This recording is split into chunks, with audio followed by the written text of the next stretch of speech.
எனக்கு நல்லாவே தெரியும் நீங்கள் வந்து இந்த வீடியோ பார்க்க மாட்டீங்க, சப்போர்ட் பண்ண மாட்டீங்கன்னு. பட் இருந்தாலும் நான் ஏன் போடுறேன்னா, இந்த வீடியோவை பார்த்து ஒரே ஒருத்தராச்சும் வந்து யூஸ் பண்ணிக்கிட்டாருன்னா தன்னோட லைஃப்பில், அது வந்து எனக்கு வந்து பெரிய விஷயம் தாங்க. ஸோ அதனால தான் இந்த வீடியோ போடுறேன். சரி, எதை பற்றி பேசுகிறோம் பார்த்தீங்கன்னா, ரீசெண்டாக இப்போது ஆக்டர் ராஜேஷ் அவர்கள் வந்து ஹார்ட் அட்டாக் வந்து இறந்து போயிட்டார் இல்லைங்களா. அவர் இறந்ததுக்கப்புறம் வந்து அவரோட தம்பி என்ன சொல்லியிருந்தாருன்னா, அவருக்கு நெஞ்சு வலிக்குதுன்னு சொல்லி 2 மணி நேரம் சும்மாவே வந்து ஒரு சித்தா டாக்டர் வந்து பேசிட்டு அதுக்கப்புறம் தான் அவர் இறந்து போனார் அப்படின்னு சொல்லி ஒரு நியூஸில் வந்து பேட்டிலாம் கொடுத்தாரு. எவ்வளோ பெரிய மிஸ்டேக்குங்க. ஏன்னா நெஞ்சு வலி டக்குன்னு வந்து ஒரு விஷயம் பண்ணோன்னா we can at least save that person. அது வந்து ஆக்சுவலி ராஜேஷ் அவர்களை வந்துட்டு உடனே வந்து ஒரு மெடிக்கல் சென்டர் எடுத்துகிட்டு போய், அதாவது அழைச்சிட்டு போயிட்டு அவருக்கு வைத்தியம் பார்த்துருந்தோன்னா இந்நேரம் அவர் வந்து நம்ம கூட வந்து உயிரோடு இருந்திருப்பார். ஸோ அதை வந்து சில பேர் பண்ணலை. அது ஏன்றது நம்மளுக்கு தெரியல, அதை பற்றி நம்ம பேச வரல. பட் ஆக்சுவலி இந்த மாதிரி வந்து செஸ்ட் பெயின் வந்துச்சுன்னா, எஸ்பெஷலி 40 இயர்ஸ்க்கு மேலே இருக்கிறவங்களுக்கு செஸ்ட் பெயின் வந்துச்சுன்னா என்ன பண்ணணுன்றதை வந்து பல வருஷமாக வந்து ஒரு டாக்டர், யாருன்னு பார்த்தீங்கன்னா பக்தவச்சலம் அப்படின்ற ஒரு டாக்டர், கேஜி ஹாஸ்பிட்டல் கோயம்புத்தூர்லேருந்து லோடிங் டோஸ்ன்னு சொல்லி எவ்வளவோ வீடியோ போட்டும் இன்ற வரைக்கும் வந்து யாரும் அதை யூஸ் பண்ண மாட்டாங்கன்றதை பார்க்கும்போது ரொம்ப கஷ்டமாக இருக்குங்க.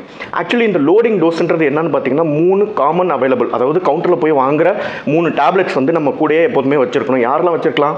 இந்த மாதிரி இழப்பு உள்ளவங்க, அதாவது மூச்சு இழப்பு உள்ளவங்க, அப்புறம் வந்துட்டு 40 இயர்ஸ்க்கு மேலே இருக்கிறவங்க எல்லாருமே வந்து இதை வச்சுக்கலாம். பெரிய செலவெல்லாம் ஆக போகிறதில்ல. ஃபஸ்ட்டு மெடிசன் என்னன்னு பார்த்தீங்கன்னா அட்டார்வாஸ்டோட்டின். அதாவது இந்த மெடிசன் வந்து பிளட்டில் இருக்கிற கொலஸ்ட்ராலை வந்து கம்மி பண்ணும். இது வந்து ஒரு 80 mg டேப்லெட்டாக வரக்கூடியது. இது ஒரு டேப்லெட் வச்சுக்கணும்.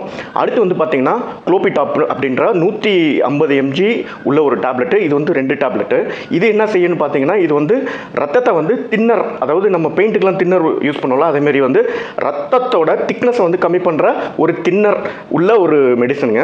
ஸோ அதை வந்து 2 நம்பர்ஸ் வச்சுருக்கணும். அப்புறம் டிஸ்பிரின் உங்களுக்கே தெரியும், அது வந்து பெயின் கில்லர். இந்த 3 டேப்லெட்ஸ், அதாவது டோட்டலாக 4 டேப்லெட்ஸு நெஞ்சு வலிக்கும் போது உடனே சாப்பிட்டுட்டு 30 நிமிஷத்துக்குள்ளே ஹாஸ்பிட்டல், அதாவது ஹார்ட் ட்ரீட்மெண்ட் கொடுக்குற ஹாஸ்பிட்டலுக்கு போனோம்னா 80 to 90% அந்த மனுஷனோட உயிரை காப்பாற்றுறதுக்கு வாய்ப்பு இருக்குங்க.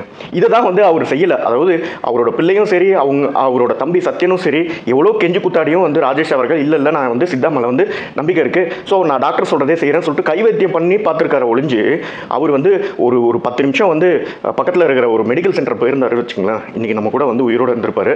ஸோ அதனால தான் சொல்கிறேன், இந்த லோடிங் டோஸ் அப்படின்ற வந்து நீங்கள் மெடிக்கல் ஷாப்லேயே வாங்கிக்கலாம். எவ்வளோ செலவுன்றது எனக்கு தெரிஞ்சு 100 ரூபாய்க்குள்ள தான் இருக்கும்.